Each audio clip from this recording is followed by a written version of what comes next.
Sziasztok, ez egy újabb videó. Talán tudjátok, hogy a magyar miniszterelnök nemrégiben Bécsben járt, és Stocker kancellárral tettek egy rövid sétát itt a belvárosban, és arra gondoltam, hogy lejárjuk most ezt a sétát, és tartok egy kis idegenvezetést, megmutatom nektek ezeket az épületeket. Rögtön itt mögöttem az osztrák kancellári hivatalt látjátok, a mostani osztrák kancellárnak itt vannak az irodái, illetve történelmileg is érdekes ez az épület, ugyanis már Mária Terézia korábban épült, Mária Terézia kancellárjának, Kaunicnak, és magyar szempontból is érdekes, ugyanis az osztrák-magyar monarchia idején itt volt bent a közös külügyminisztérium, úgyhogy Andrássy Gyula, amikor a monarchia első magyar miniszterelnöke lett, és utána Ferenc József Bécsbe hívta, hogy közös külügyminiszterként működjön, akkor itt ebben az épületben dolgozott, itt volt az ő irodája is.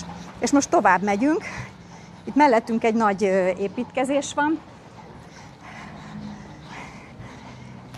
Ez a belügyminisztériumnak az épülete egyébként, és a másik oldalon pedig egy nagyon érdekes épület van, a kancellári hivatalhoz van hozzáépítve, és ez pedig a Haus-Hof- und Staatsarchiv, vagyis egy olyan levéltár, amiben rengeteg magyar emlék is előfordul, ugyanis ide gyűjtötték össze az egész Habsburg Birodalom területéről az iratokat, szintén Mária Terézia alapította, és a mai napig vannak itt olyan érdekes dokumentumok, ami a magyar történelem szempontjából is nagyon fontos. A Minoritenplátzon vagyunk, itt van az osztrák külügyminisztérium is, de ami most még érdekesebb, és most éppen halljátok a harangszót, az a Minoritenkirchének, a minoriták templomának a harangja.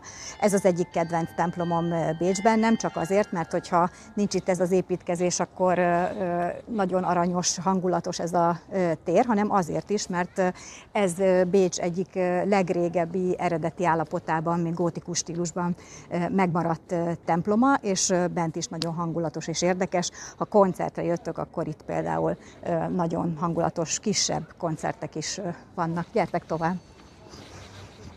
Itt előttünk van a külügyminisztérium, a jelenlegi osztrák külügyminisztériumnak az épülete.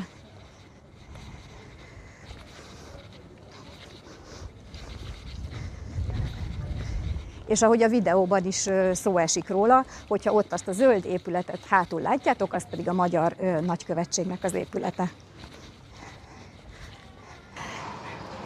Ezen az utcán is sétált a két kormányfő, ugye jobb oldalamon van a külügyminisztérium épülete, amiről már volt szó, és a bal oldalon pedig a Palais Niederösterreich, az alsó-ausztriai rendeknek a palotája, és ez azért fontos épület, mert itt robbant ki Bécsben 1848 márciusában a bécsi forradalom, ami aztán katalizálta a magyar eseményeket is, és itt most ráfordulunk a Herrengasse-re, az Urak utcájára, ami azért volt érdekes Bécsben, illetve a mai napig azért egy ilyen különleges utca, mert a Hofburghoz ez esett a legközelebb, ezért a legelőkelőbb arisztokrata családoknak a palotái épültek ezen az utcán.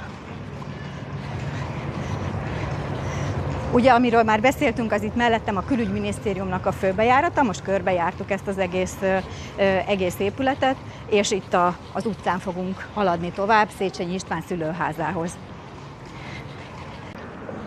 Nekem jobb kéz felé, nektek balra található a Modena palota, ami jelenleg a belügyminisztérium épülete, és valóban, ahogy a miniszterelnök videójában is elhangzik, ez egy olasz származású család, a modenai herceg családjának a palotája volt itt Bécsben. A modenai herceg lánya Napóleon elől menekült Bécsbe, és itt természetesen a Herrengasse-n, a legprominensebb helyen építettek maguknak palotát, és aztán beházasodtak természetesen az osztrák császári családba is, és még magyar vonatkozása is van ennek az épületnek, illetve a Modena családnak. Erről inkább majd írok egy Facebook posztot. A másik oldalon, ha megnézitek, ott modernebb épületek vannak, de ezen a helyen is egy arisztokrata család, a Liechtenstein családnak a palotája állt egészen a 20. század elejéig, amikor is olyan állapotba került az épület, hogy le kellett bontani, és az 1917-20-as évek környékén épült ide ez az úgynevezett Hochhaus, vagyis toronyház, ami annak idején rendkívül modernnek, és a 12 emeletével valóban toronyháznak tűnt itt a belvárosban, és az aljában egyébként van egy kultikus modern kávézó is, ami rengeteg osztrák filmben is szerepel.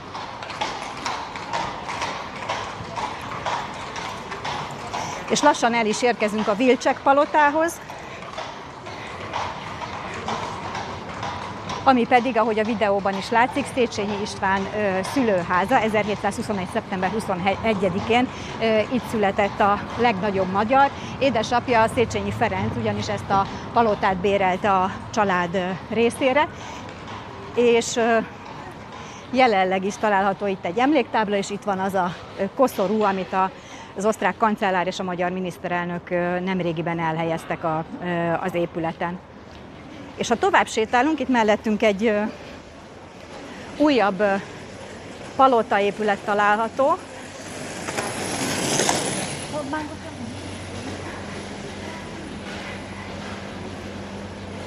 Ez még mindig a Wilczek családnak a palotája, tehát ahhoz az épülethez tartozik, amiben a Széchenyi család megszállt. És itt mellette van egy épület, amire Magyar Péter megkérdezte, hogy ez privát tulajdonban van-e. Nos igen, privát tulajdonban volt és van az épület egy ősi arisztokrata család tulajdonában, és az előtte lévő palota szintén egy régi arisztokrata család tulajdona volt. A másik oldalon pedig egy nagyon érdekes épületet látok, ami már a bécsi modernhez tartozik, Adolf Loos építésznek a munkája, és a Goldenen Szalacs férfi szabóság részére készült ez a modern épület, és rendkívül érdekes kontrasztot ad a Hofburggal, ahova hamarosan kiérünk. Kiértünk a Herrengasséból a Michaelerplatzra, ami a Hofburg város felőli főbejárata, és ez a díszes neobarokk bejárata kupolával, ez a Habsburgok téli rezidenciájának, a Hofburgnak a bejárata. És itt megyünk tovább, vissza a kancellári hivatalhoz. És hogy a videóban is látszik, ezen a részen állomásoznak a bécsi fiákkerek, amik hozzátartoznak Bécs belvárosához, a látvány is, és a lovak patájának, patkójának a kattogása is. Ez egy elég vitatott téma itt Bécsben, egyrészt ugye nagyon hangulatos és nagyon kellemes látvány, és kicsit visszaad a századfordulós 19. századi Bécsből a fiákkereknek a látványa.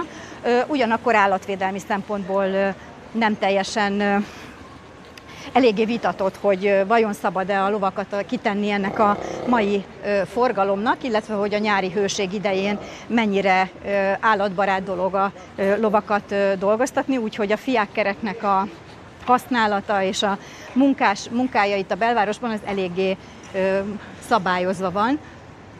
Például 35 fok fölött nyaranta haza kell, hogy menjenek, de egyébként, ha éppen egy fiákkerben ültök nyáron, és 35 fok fölé emelkedik a hőmérséklet, akkor azért még visszavisz benneteket a fiákkeres az eredeti állomásra, és csak utána indul haza. És egyébként a lovakban csipet is elhelyeztek, amivel mérik a munkaidejüket, ugyanis meg van határozva, hogy egy héten mennyit dolgozhatnak. Egy héten 4 napnál többet nem dolgozhatnak ezek a lovak, és vannak olyan fiákkeres vállalkozások, akik például nyári szabadságra is elküldik az állataikat. Visszaértünk a kancellári hivatalhoz, és itt vele szemben található az osztrák köztársasági elnöki hivatal, ami szintén a Hofburgnak egy szárnya, az úgynevezett Lipót szárny, amit Mária Teréziának a nagypapájáról, első Lipótról neveztek el, és ma a köztársasági elnöki hivatalnak ad otthont. Úgyhogy ha láttátok a találkozót Van der Bellen osztrák köztársasági elnök és Magyar Péter között, az itt ebben a szárnyban történt, mégpedig abban a teremben, ahol annak idején Mária Teréziának a hálószobája volt. És most bemegyünk a Volksgartenbe, úgyhogy hál' Istennek most már föltehetem én is a napszemüvegemet.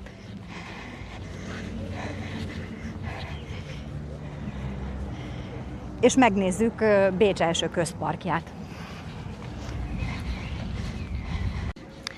Tehát beértünk a Volksgartenbe, előkerült a napszemüvegem is.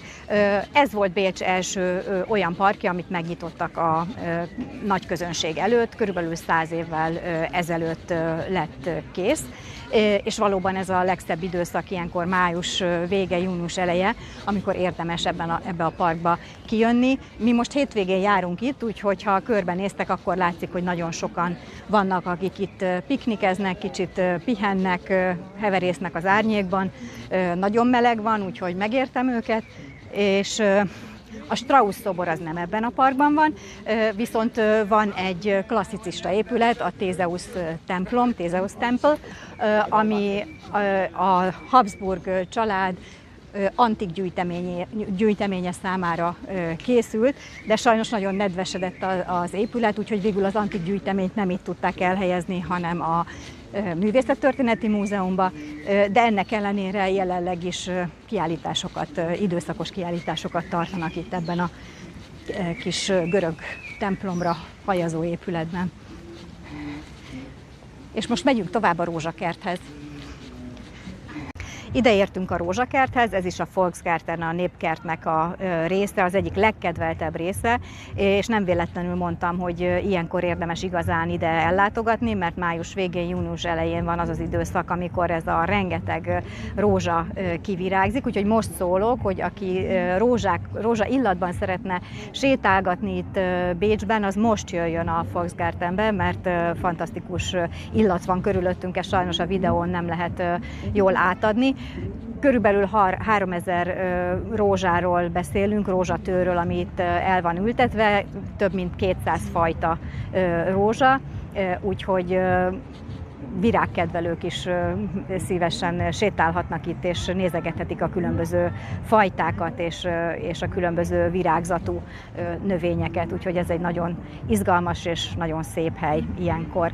Úgyhogy elérkeztünk a videó végére, remélem, hogy hasznosnak találtátok, és ha megnézitek az eredeti videót, meg ezt is, akkor talán arra is rájöttök, hogy miért érdemes Bécsben idegenvezetővel sétálni, úgyhogy ha azt gondoljátok, hogy szívesen sétálgatnátok velem valahol itt a belvárosban, és érdekelnek benneteket azok a történetek, amiket én tudok a városról, és az épületekről, és a bennük lakó emberekről, akkor keressetek bátran, a leírásban megtaláltok mindenféle elérhetőséget a Facebookon, az Instagramon, és a honlapom elérhetőségét is, úgyhogy szeretettel várok mindenkit Bécsbe.